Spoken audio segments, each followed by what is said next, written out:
오늘 함께 나눌 말씀 욥기 35장 1절에서 16절까지의 말씀입니다. 엘리후가 말을 이어 이르되 그대는 이것을 합당하게 여기느냐? 그대는 그대의 의가 하나님께로부터 왔다는 말이냐? 그대는 그것이 내게 무슨 소용이 있으며 범죄하지 않는 것이 내게 무슨 유익이 있겠느냐고 묻지만은 내가 그대와 및 그대와 함께 있는 그대의 친구들에게 대답하리라. 그대는 하늘을 우러러보라. 그대보다 높이 뜬 구름을 바라보라. 그대가 범죄한들 하나님께 무슨 영향이 있겠으며 그대의 악행이 가득한들 하나님께 무슨 상관이 있겠으며 그대가 의로운들 하나님께 무엇을 드리겠으며 그가 그대의 손에서 무엇을 받으시겠느냐. 그대의 악은 그대와 같은 사람에게나 있는 것이요 그대의 공의는 어떤 인생에게도 있느니라. 사람은 학대가 많음으로 부르짖으며 군주들의 힘에 눌려 소리치나 나를 지으신 하나님은 어디 계시냐고 하며 밤에 노래를 주시는 자가 어디 계시냐고 말하는 자가 없구나. 땅의 짐승들보다도 우리를 더욱 가르치시고 하늘의 새들보다도 우리를 더욱 지혜롭게 하시는 이가 어디 계시냐고 말하는 이도 없구나. 그들이 악인의 교만으로 말미암아 거기에서 부르짖으나 대답하는 자가 없음은 헛된 것은 하나님이 결코 듣지 아니하시며 전능자가 돌아보지 아니하심이라. 하물며 말하기를 하나님은 배울 수 없고 이래 판단하심은 그 앞에 있으니 나는 그를 기다릴 뿐이라 말하는 그대일까 보냐. 그러나 지금은 그가 진노하심으로 벌을 주지 아니하셨고 악행을 끝까지 살피지 아니하셨으므로 욥이 헛되이 입을 열어 지식 없는 말을 많이 하는구나. 아멘.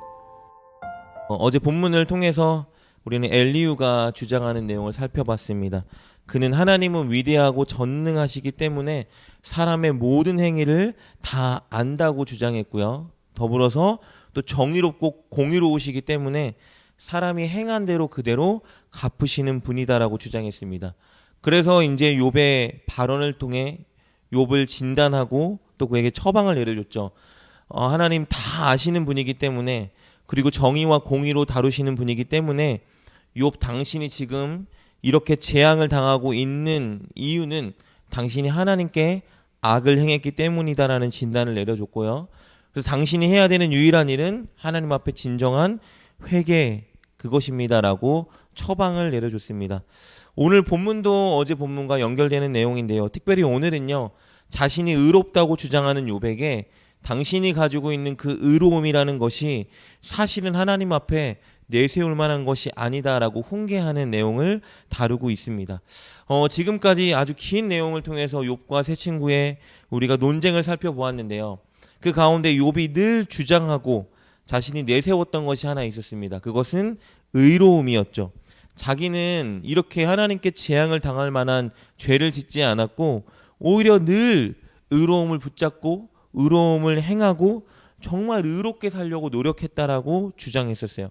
그러니까 절망과 재앙 가운데 있는 이 욥에게 자신이 살아왔던 그 의로움, 자신이 붙들었던 그 의로움이라는 것은 마지막으로 남은 희망이자 무기였던 거예요. 그런데 이 엘리후는요, 이런 욥의 주장을 못마땅하게 여기고 이제 욥이 내세우는 나는 의롭다라고 말하는 그 의로움을 폄하하고 비난하기 시작합니다. 우리 2절 말씀에 이렇게 고백하고 있습니다. 그대는 이것을 합당하게 여기느냐? 그대는 그대의 의가 하나님께로부터 왔다는 말이냐. 엘리후가 욥에게 되묻고 있는 거예요. 당신이 내세우는 당신에게 있다는 그 의로움이 의가 하나님께로부터 온 것이라고 생각합니까? 라고 말하는 거예요. 그러니까 엘리후는 욥이 갖고 있는 그 의, 욥이 자신이 의롭다고 말하는 그 의로움이 하나님께로부터 온 온전한 의가 아니라고 주장하는 겁니다. 왜냐하면 엘리후는 욥이 악을 행했기 때문에 큰 죄인이기 때문에 그가 재앙받고 있는 것이라고 단정 내렸기 때문이에요. 그러니까 욥이 참 의를 가지고 있다면 하나님께 이렇게 재앙을 받을 수 있는 근거가 없겠죠.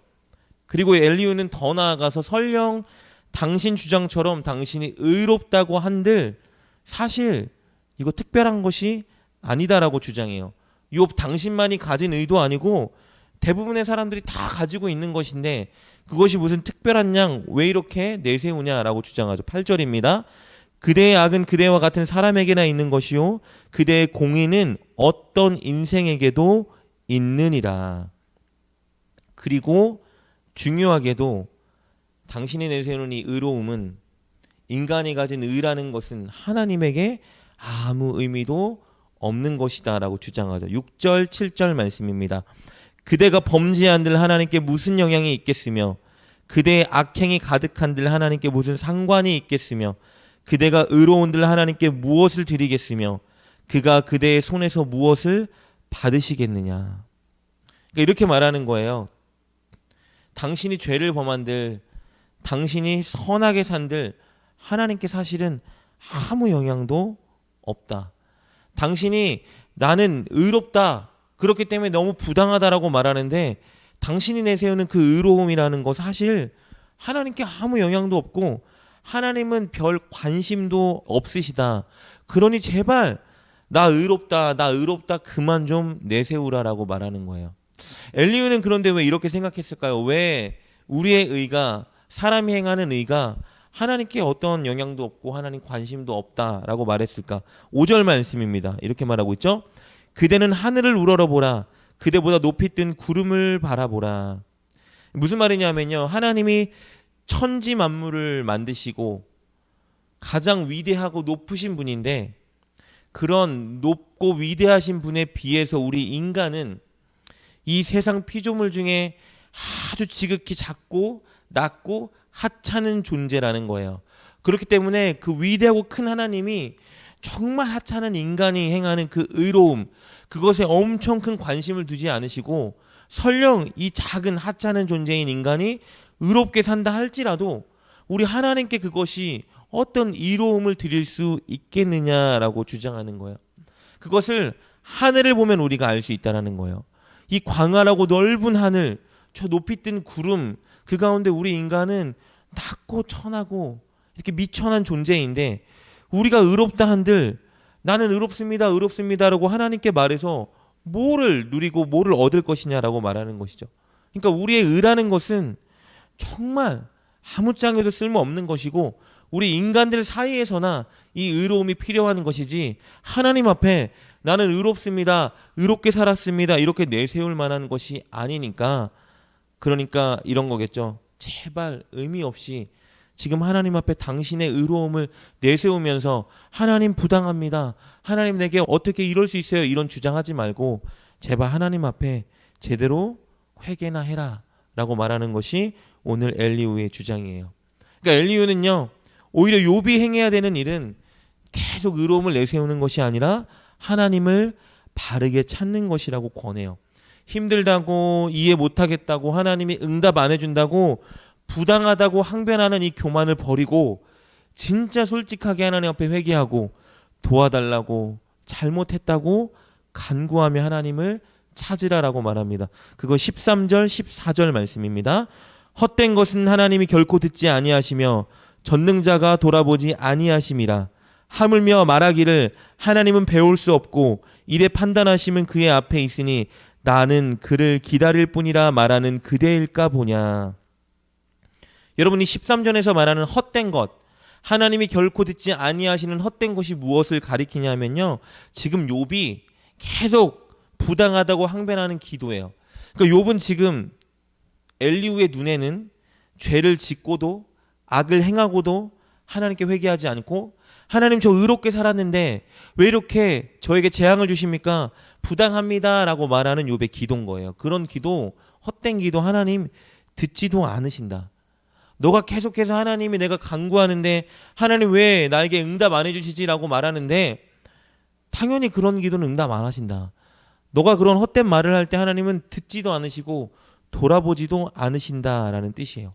14절은 무슨 뜻이냐면요, 그렇게 회개하지도 않고 자신의 의로움을 내세우면서 하나님은 내 의를 다 아시기 때문에 내가 하나님을 기다리면 하나님이 언젠가 내게 오셔서 내 의로움을 입증해 주시고 내가 억울하게 지금 재앙을 당하고 있는 것이다 라고 하나님이 밝혀주시기 때문에 나는 하나님을 기다릴 뿐이다 라고 말하는 당신, 잘못된 지금 선택을 하고 있는 것이다 라고 말하는 거예요.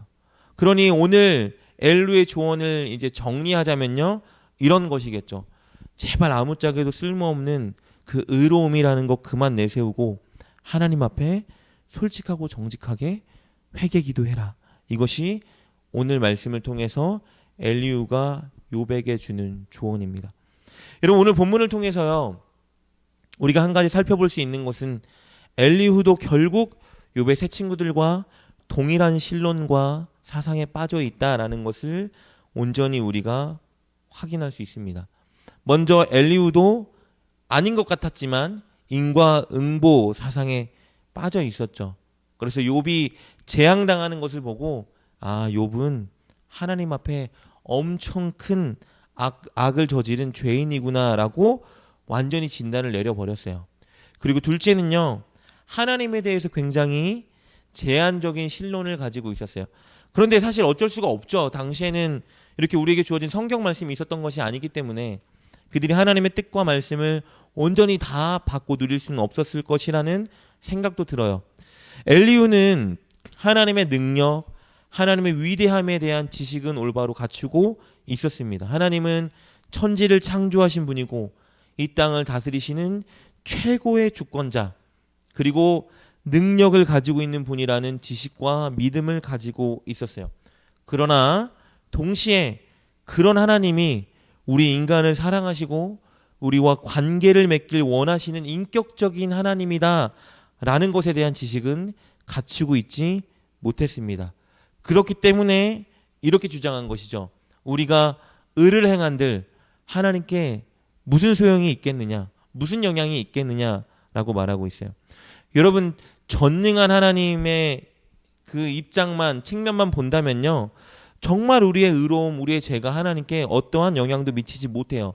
하나님은 자족하시는 분이고 하나님은 홀로 온전하신 분이고 하나님은 위대한 분이기 때문에 우리가 죄를 진다고, 우리가 하나님께 순종한다고 해서 하나님 앞에 무언가 달라지는 것은 없겠죠. 그런데 하나님의 인격적인 측면을 본다면 그렇지 않아요. 하나님은 우리가 죄를 지을 때 아파하시고 분노하시는 분이세요. 그리고 우리가 의로운 태도와 행실을 가질 때 하나님 그것 때문에 기뻐하시는 분이세요. 그러니까 우리와 인격적인 관계를 맺고 있는 분이라는 것이죠. 오늘 말씀에 나오는 이 엘리후 그리고 새 친구들은 그런 인격적인 하나님에 대한 지식을 갖고 있지 못했습니다. 우리는 어떨까요? 저와 여러분은 어쩌면 능력과 권능의 하나님이라는 측면만 붙잡고 있지는 않을까. 그래서 늘 우리의 소원만 아뢰고 이렇게 하면 하나님이 들어주실 거야, 이렇게 하면 복 주실 거야만 생각하고 있지는 않을까. 혹은 너무 인격적인 관계에 하나님만 붙잡고 있지는 않을까.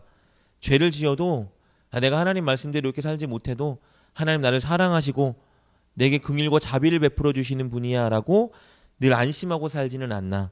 그렇기 때문에 우리의 인생이, 우리의 태도와 모습이 달라지지 않고 신앙생활을 1년, 10년, 20년 해도 늘 똑같이 한결같은 모습으로, 그렇게 변화없는 모습으로 예배만 드리는 우리는 아닐까라는 것을 조금 생각해 보았으면 좋겠습니다.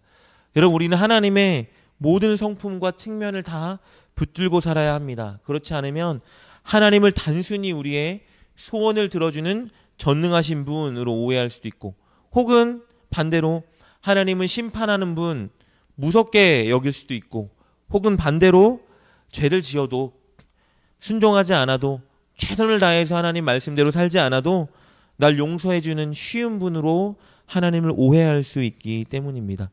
여러분, 하나님은 정말 사랑과 자비로 우리와 늘 좋은 관계를 붙들고 계시길 원하시는 인격적인 분이시지만 동시에 진짜 전능하고 위대하시고 공의와 정의로 우리를 다스리는 분이라는 걸 명심해야 됩니다. 그렇기 때문에 그런 하나님 앞에 우리가 취해야 되는 가장 바른 태도는요, 바로 하나님을 경외하는 것이겠죠. 경외. 정말 최고의 마음을 다해서 하나님을 사랑하고 존경하되 동시에 위대하고 공의롭고 자비로운 하나님을 두려워하는 마음을 가지고 살아야 한다는 것이죠. 그래서 한편으로는 늘 하나님 앞에 위로를 받고 하나님의 임재 가운데 평안을 맛보되 동시에 조심스러운 마음으로 늘 하나님 말씀 앞에서 두려움으로 그 말씀을 지키고자 살아가는 그 경외의 태도가 우리 안에 늘 자리 잡고 있어야 한다는 것입니다. 여러분이 성경을 통해서 앞으로 살아가는 날 동안 우리가 하나님을 더 알아갔으면 좋겠습니다. 그리고 하나님을 알아가는 만큼 올바른 태도로 하나님 앞에 서는 우리가 되었으면 좋겠습니다. 늘 하나님을 경외하는 마음으로 인자하고 자비하고 사랑이 넘치시는 하나님을 붙들되 동시에 두렵고 떨리는 마음으로 공의와 정의의 하나님을 붙들어서 늘 하나님 앞에 바른 태도로 하나님을 경외하는 저와 여러분 되실 수 있기를 주님의 이름으로 축복합니다. 기도하겠습니다. 하나님, 우리에게 하나님을 바로 알아갈 수 있는 이 성경 말씀을 주시니 너무나 감사합니다. 하나님 말씀을 통하여 하나님의 모든 성품과 하나님의 모든 측면을 바로 알아가는 우리가 되게 도와주시고, 그로 인하여 하나님을 오해하지 말고, 그로 인하여 하나님께 잘못된 태도로 반응하지 말고 늘 하나님을 경외하는 자리에 서는 우리가 되게 하여 주시옵소서. 이 새벽에 기도하는 성도님들에게 하나님을 경외하는 온전한 믿음을 더해 주시고, 또 자신들의 문제를 아뢰을 때에 응답하신 하나님, 찾아와 말씀하고 역사하신 하나님을 우리 모두가 경험하게 하여 주시옵소서. 예수님의 이름으로 감사하며 기도드립니다. 아멘. 하나님은 사랑과 자비의 하나님이지만 동시에 정의와 공의의 하나님이십니다. 우리는 사랑과 자비의 하나님을 사랑하고 감사하되 정의와 공의의 하나님을 두려워하는 마음으로 순종해야 합니다. 이것이 하나님을 경외하는 것입니다.